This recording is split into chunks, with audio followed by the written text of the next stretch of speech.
ये आकाशवाणी है।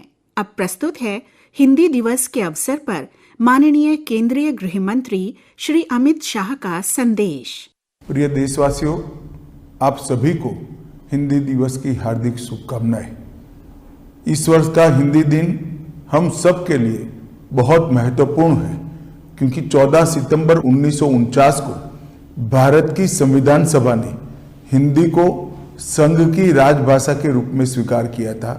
इसका 75वां साल पूरा हो रहा है और एक प्रकार से हम इस वर्ष राजभाषा हीरक जयंती मनाने जा रहे हैं। ये 75 साल की यात्रा हिंदी के लिए, राजभाषा के लिए और हमारी सभी राज्यों की अपनी अपनी भाषाओं के लिए बहुत महत्वपूर्ण रहे हैं।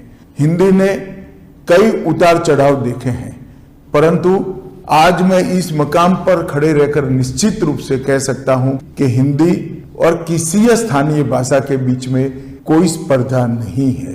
हिंदी एक प्रकार से सभी स्थानीय भाषाओं की सखी है, एक दूसरे के पूरक है। चाहे गुजराती हो, मराठी हो, तेलुगु हो, मलयालम हो, तमिल हो या बांग्ला हो, हर भाषा हिंदी को मजबूती देती है, हिंदी हर भाषा को मजबूती देती है। और इसीलिए आप हिंदी के आंदोलन को ध्यान से देखेंगे तो चाहे राजगोपालाचारी जी हो, महात्मा गांधी हो, सरदार वल्लभ भाई पटेल हो, लाला लाजपत राय हो, नेताजी सुभाष चंद्र बोस हो या फिर आचार्य कृपलानी हो, ये सभी एक प्रकार से नॉन हिंदी भाषी क्षेत्रों से आते थे।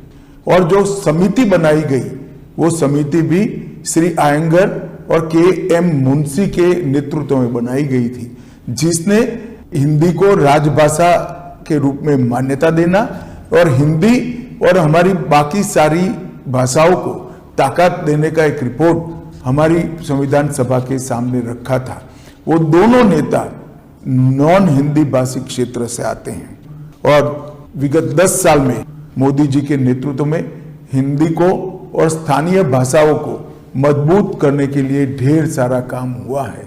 मोदी जी ने अनेक अंतर्राष्ट्रीय मंचों पर गौरवपूर्वक हिंदी में संबोधन देकर हिंदी के महत्व को न केवल देश, समूचे विश्व के सामने रखने का काम किया है और हमारे देश में हमारी भाषाओं के प्रति गौरव के भाव को बढ़ाया है। ये 10 साल में हमने कई सारी स्थानीय भाषाओं को मजबूती देने के लिए बहुत प्रयास किया है।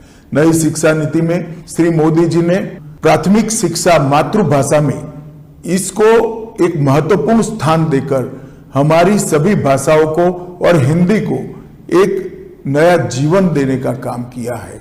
हमने ये 10 साल के अंदर कंठस्थ का टूल बनाया। हमने इस 10 साल के अंदर 4 रिपोर्ट सबमिट किए और हिंदी को सरकारी कामकाज में प्रमुखता से प्रस्तावित करने का काम हमने किया है। आने वाले दिनों में राजभाषा विभाग हिंदी से 8वीं अनुसूची की सभी भाषाओं में अनुवाद का भी एक पोर्टल लेकर आ रहा है, जिससे पत्र हो या भाषण, जिसका अनुवाद बहुत कम समय में आर्टिफिशियल इंटेलिजेंस का उपयोग करते हुए हम सभी भाषाओं में कर पाएंगे। मैं मानता हूं इससे भी हिंदी को और स्थानीय भाषा को बहुत मजबूती मिलेगी। और मैं आज फिर से आप सभी को कहना चाहता हूं कि हमारी भाषाएं विश्व की सबसे समृद्ध भाषाओं में है। हिंदी ही है जो हम सबको जोड़ने का काम करती है, हमारी सब भाषाओं को जोड़ने का काम करती है। और संविधान सभा की जो स्पिरिट थी कि एक स्वदेशी भाषा में सभी देश के नागरिक एक दूसरे के साथ संवाद करें, चाहे हिंदी हो, तमिल हो, तेलुगु हो, गुजराती हो। हिंदी को मजबूत करने से इस सभी भाषाओं में एक प्रकार का लचीलापन भी आएगा, समृद्धि भी आएगी और एक समाहितता के संस्कार के साथ सभी भाषाएं हमारे संस्कृति, इतिहास, साहित्य, व्याकरण और हमारे बच्चों के संस्कार को भी आगे बढ़ाएगी। अतः मैं सभी देशवासियों को अपील करना चाहता हूं कि हिंदी दिन पर आइए हम संकल्प करें, हिंदी को मजबूत करें, हिंदी के साथ साथ हमारी स्थानीय भाषा को भी मजबूत करें और राजभाषा विभाग का जो ये काम है, ये काम को आपका समर्थन करिए। फिर से एक बार आप सभी को हिंदी दिन की बहुत बहुत शुभकामनाएं। आइए हम राजभाषा को मजबूत करें। वंदे मातरम। अभी आप हिंदी दिवस के अवसर पर माननीय केंद्रीय गृह मंत्री श्री अमित शाह का संदेश सुन रहे थे। ये कार्यक्रम आकाशवाणी के दिल्ली केंद्र से प्रसारित किया गया।